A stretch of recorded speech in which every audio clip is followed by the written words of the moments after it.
India എങ്ങനെയാണ് പിടിച്ചത്, ഒരു സ്റ്റേറ്റ് മാത്രമല്ല എന്നതിൻ്റെ ഒരു മിനിയേച്ചർ പതിപ്പായിരുന്നു തിരുവനന്തപുരത്തെ കൗൺസിൽ ഭരണം പിടിച്ചത്. നമ്മൾ മനസ്സിലാക്കണം ഇന്ത്യ എങ്ങനെ പിടിച്ചത്. ഇപ്പോൾ 12 വർഷമായല്ലോ BJP ഇന്ത്യയിൽ ഭരിക്കുന്നു. ഒരു മുസ്ലിം എം പി ഇല്ല, ഒരു മുസ്ലിം എം പി ഇല്ല. 18ഓളം സംസ്ഥാനങ്ങളിൽ BJP അവരുടെ അവർ ഭരിക്കുന്നുണ്ട്. ഒരു മുസ്ലിം MLA ഇല്ല. BJPക്ക് കൗൺസിലിൽ 50 സീറ്റുകളാണുള്ളത്. നിങ്ങൾ ശ്രദ്ധിച്ചിട്ടുണ്ടാവും. ഈ 50 സീറ്റുകളിൽ ഒരു കൗൺസിലർ പോലും മുസ്ലിമായിട്ട് ഇല്ല എന്നുള്ളത് ഒരു നിസ്സാരപ്പെട്ട ഒരു കാര്യമല്ല. ഒരു കോർപ്പറേഷൻ മേയറുടെ പണി വീടുകളിലൊക്കെ കയറി ചെന്നിട്ട് അവിടെ ഫൈനൊക്കെ എഴുതി കൊടുക്കാൻ കോർപ്പറേഷൻ മേയർക്ക് അധികാരമുണ്ടോ? അതെല്ലാം റീൽസാക്കി പ്രചരിപ്പിക്കുന്ന കുറേ വിഡ്ഢികളായിട്ടുള്ള അനുയായികളാണ് സംഘപരിവാരത്തിനുള്ളത്. ഒന്നാമത് ഇവർക്ക് എന്താണ് തദ്ദേശ സ്ഥാപനങ്ങൾ എന്നതിനെ പറ്റിയൊന്നും ഒരു ചുക്കും ചുണ്ണാമ്പും അറിയില്ല എന്നുള്ളതാണ് വസ്തുത. ഇവിടെ ഒരു മുൻ കമ്മീഷണർ മന്ത്രിയായിട്ട് തന്നെ നമ്മൾ ആകെ കുടുങ്ങിയിട്ടിരിക്കുകയാണ്. അദ്ദേഹം ഇപ്പോഴും കമ്മീഷണർ വേഷത്തിൽ നിന്ന് ഇറങ്ങിയിട്ടില്ല. ഇവർക്ക് ആകെ അറിയുന്ന ഒരു കാര്യം എന്താ? പ്രൊപ്പഗാൻഡ. ഇതല്ലേ ആകെ അറിയുന്ന ഒരു കാര്യം. വെറുപ്പ് പ്രചരിപ്പിക്കുക, കള്ളം പ്രചരിപ്പിക്കുക.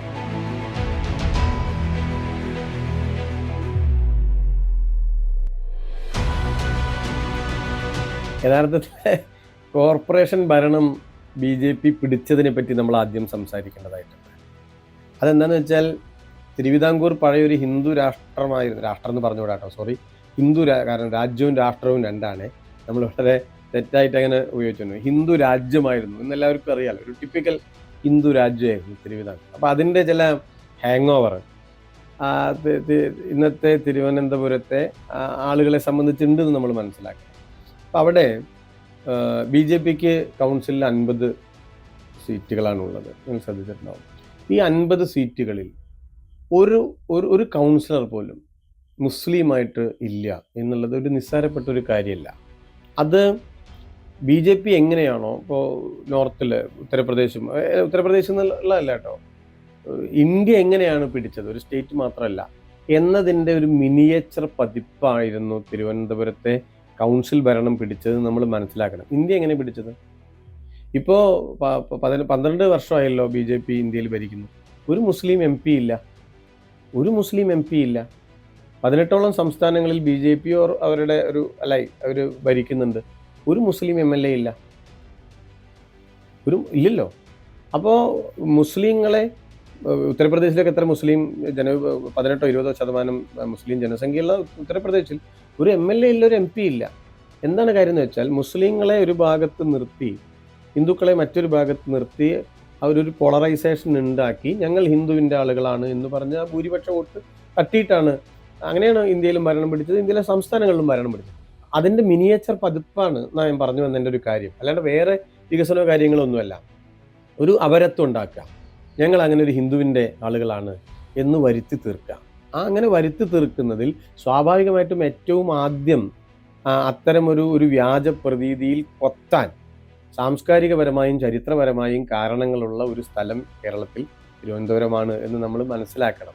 ഇതാണ് ഭരണം കിട്ടിയതിൻ്റെ ഒരു കാര്യം. ഭരണം കിട്ടിയപ്പോഴോ ഈ ഒന്നാമത് ഇവർക്ക് എന്താണ് തദ്ദേശ സ്ഥാപനങ്ങൾ എന്നതിനെ പറ്റിയൊന്നും ഒരു ചുക്കും ചുണ്ണാമ്പും അറിയില്ല എന്നുള്ളതാണ് വസ്തുത.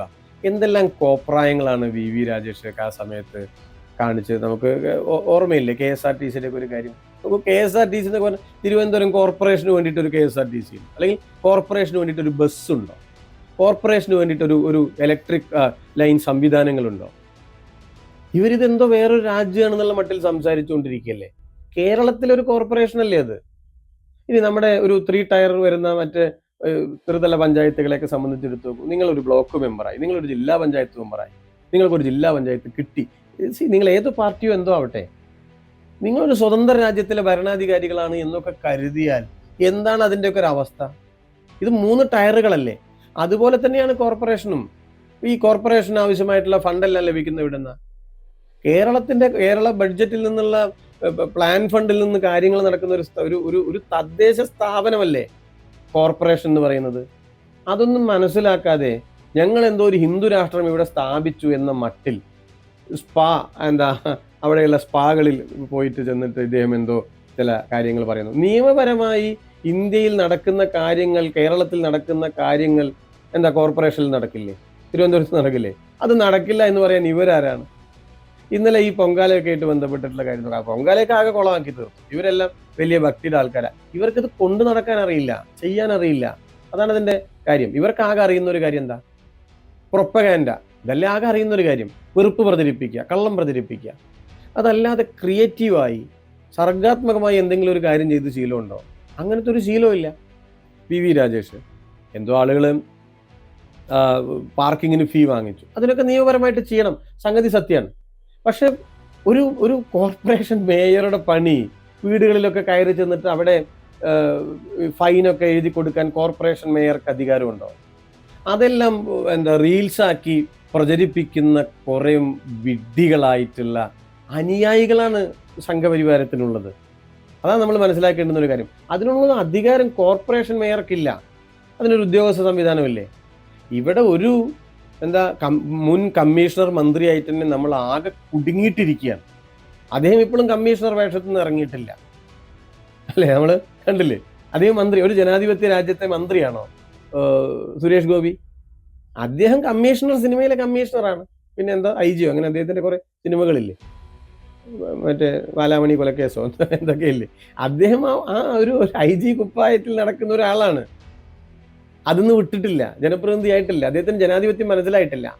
ഞാൻ പറഞ്ഞല്ലോ, ഒരു മുൻ കമ്മീഷണറെ കൊണ്ട് തന്നെ വട്ടം തിരിഞ്ഞിരിക്കുകയാണ് ഈ കേരളത്തിലെ മനുഷ്യന്മാർ. അപ്പോഴാണ് അടുത്തൊരു മേയർ വരുന്നത്. എന്തൊരു അല്പബുദ്ധികളാണ് ഇവരെന്നൊന്ന് ആലോചിച്ചു. ഇത് പറയാൻ വാസ്തവത്തിൽ നമ്മുടെ നാട്ടിൽ മാധ്യമങ്ങൾ വേണ്ടത്ര പറയുന്നില്ല എന്നുള്ളത് ഒരു വലിയ പ്രശ്നമാണത്. അല്ലെങ്കിൽ ഇന്നലെ അദ്ദേഹം കാണിച്ച ഈ കോമാളിത്തരമൊക്കെ, ഞാൻ അതിന്റെ അടിയിൽ ചില ആളുകൾ വന്ന് ഇങ്ങനെയായിരിക്കണം മേയർ എന്നൊക്കെ പറയാൻ അല്ലേ? KSRTCയുടെ കാര്യത്തിൽ പിന്നെ ഗണേഷ് കുമാർ വയറ് നിറച്ച് കൊടുത്തപ്പോൾ അത് ഏകദേശം നിന്നു. മറ്റേ ഒരു കേന്ദ്രാവിഷ്കൃത പദ്ധതിയില്ലേ, അദ്ദേഹത്തിന് എന്താണ് യൂണിയൻ സർക്കാരിന്റെ പദ്ധതി, എന്താണ് കേന്ദ്രാവിഷ്കൃത പദ്ധതി? ഇതിനൊന്നും പറ്റി യാതൊരു ധാരണയുമില്ലാത്ത ഒരു സംവിധാനമാണ് തിരുവനന്തപുരം കോർപ്പറേഷനിൽ ഇപ്പോൾ ഭരണം നടത്തിക്കൊണ്ടിരിക്കുന്നത് എന്നാണ് എനിക്ക് മനസ്സിലാക്കാൻ കഴിഞ്ഞിട്ടുള്ള ഒരു കാര്യം. അവരുടെ ഒരു കാര്യം ഇതാണ്, യഥാർത്ഥത്തിൽ അവർക്കാകെ അറിയുന്ന കാര്യങ്ങൾ വളരെ ചെറിയ മേഖലകളിലാണ്. ഇതിലൊന്ന് പ്രൊപ്പഗാൻഡയാണ്, രണ്ടാമത്തെ വെറുപ്പ് ഉൽപ്പാദിപ്പിക്കലാണ്. ആ കാര്യങ്ങൾ ഒക്കെ വേണ്ടതുപോലെ നടക്കുന്നുണ്ട്. അതുപോലെയാണ് ഒരു ഭരണം നടത്തുക. ഭരണം നടത്തുന്നത് അതുപോലെ എളുപ്പമുള്ളൊരു കാര്യമല്ലല്ലോ. ഇപ്പോൾ പൊങ്കാലയുടെ കാര്യം പറഞ്ഞില്ലേ, അവർക്കത് കൊണ്ടു നടക്കാൻ പറ്റിയില്ല. അപ്പോൾ ഒരു മാറ്റം. ഇപ്പോൾ അവിടുത്തെ മാലിന്യ പ്രശ്നങ്ങളെ പറ്റി ആളുകൾ പരാതി പറയാൻ തുടങ്ങിയിട്ടുണ്ട്. എത്ര നന്നായിട്ടാണ് തിരുവനന്തപുരത്തെ മാലിന്യ വിഷയങ്ങളെല്ലാം കോർപ്പറേഷൻ കൈകാര്യം ചെയ്തത്. എത്ര നന്നായിട്ടാണ് പൊങ്കാല അവിടെ കോർപ്പറേഷന് ബാധ്യതയുള്ള കാര്യമൊന്നുമല്ല വാസ്തവത്തിൽ. പൊങ്കാല ഒരു സ്വകാര്യ അമ്പലല്ലേ, അവർ നടത്തേണ്ട ഒരു കാര്യമാണ്. പക്ഷെ ആളുകൾ കൂടുതലായിട്ട് വരുമ്പോൾ സ്വാഭാവികമായും സർക്കാരും കോർപ്പറേഷനും സംവിധാനങ്ങളും ഒക്കെ അത് ഏറ്റെടുക്കും, അതിനെ സഹായിക്കും. അത് ജനങ്ങളെ സഹായിക്കുന്നതിൻ്റെ ഒരു ഭാഗമായിട്ടാണ്. ആ സമയത്ത് നിങ്ങൾ ഓർക്കുന്നുണ്ടാവും, ഈ ഇഷ്ടിക കൊണ്ടുവന്നിട്ട് ആളുകളതൊക്കെ അവിടെ ഇട്ട് പോവുകയാണ്. അതിലൊന്നും പിന്നെ ആൾക്കാർക്ക് ബാധ്യതയില്ലല്ലോ, അതൊക്കെ ഇട്ട് അങ്ങനെ പോവുകയാണ്. പിന്നെ നിങ്ങൾ വേണമെങ്കിൽ നന്നാക്കിക്കൊള്ളൂ എന്നുള്ളൊരു മട്ടാണ്. ആ ഇഷ്ടിക ഉപയോഗപ്പെടുത്തി ലൈഫ് വീടുകൾക്ക് ഇഷ്ടിക ഉപയോഗപ്പെടുത്താൻ വേണ്ടി അന്ന് ആര്യ രാജേന്ദ്രൻ മേയറായിരിക്കുന്ന സമയത്ത് തീരുമാനിച്ചു. വളരെ നന്നായിട്ട് അവർ നടത്തി. അന്ന് സംഘപരിവാറുകാരുടെ പരിപാടി എന്തായിരുന്നു? ഇഷ്ടിക തച്ചു പൊട്ടിച്ചു പോയവരാണ് അവര്. നമ്മളത് മറന്നു പോരുതാതൊന്നും. ആ ഇഷ്ടിക എങ്ങാനും പാവപ്പെട്ട മനുഷ്യർക്ക് വീട് വെക്കാൻ ഉപകാരപ്പെട്ടാലോ എന്ന് കരുതി പർപ്പസ്ഫുള്ളായി അത് തച്ചു പൊട്ടിച്ച് പോയ മനുഷ്യരാണ് അവിടെ വന്ന സംഘപരിവാറിന്റെ അനുയായികൾ. എല്ലാവരും അല്ല, സംഘപരിവാറുകാർ പൊട്ടിച്ചു ഒരു ഇഷ്ടിക.